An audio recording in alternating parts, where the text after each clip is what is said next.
இது வரைக்கும் 53% தான் ஓட்டு பதிவு முடிஞ்சிருக்கு. வழக்கமாக எல்லாம் காசு வேண்டிய அந்த டிஎம்கேக்கு தான் ஓட்டு போடணும்னு எனக்கு தெரியும். இப்போ இருக்கிற சுச்சுவேஷனை நம்ம தப்பிக்கணும்னா டிவிகேக்கு ஓட்டு போட்டால் மட்டும்தான் சான்ஸ் இருக்குது. என்ன சார் தப்பு பண்ணாங்க இவங்கெல்லாம்? சிவகங்கை மாவட்டம் அஜித்குமார் மட்டும் இல்லை, 24 பேர் இது வரைக்கும் கொண்டிருக்காங்க சார். இவங்க என்னைக்காவது எல்லார் வாழ்க்கையும் சந்தோஷம் வந்துடாதான்னு கனவு காணதை தவிர என்ன சார் பண்ணாங்க? கொலை பண்ணுற அளவுக்கு எங்கேருந்து சார் தைரியம் வந்துச்சு? நம்மளை மனுஷனா பார்க்கல, அவன் காசு கொடுத்து வாங்கின ஓட்ட மாட்டேன். நம்மளும் காசை வாங்கிட்டு ஓட்டத்தான் இவங்ககிட்ட திமிரு. இவ்வளோ பெரிய ஸ்டேட்டில் 40% 50% தான் ஓட்டு போடுறோம்.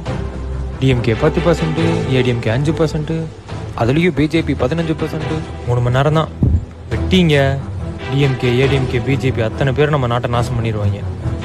நான் நினச்சதெல்லாம் சொல்லிட்டேன் டாடி. ஆமாம் டாடி.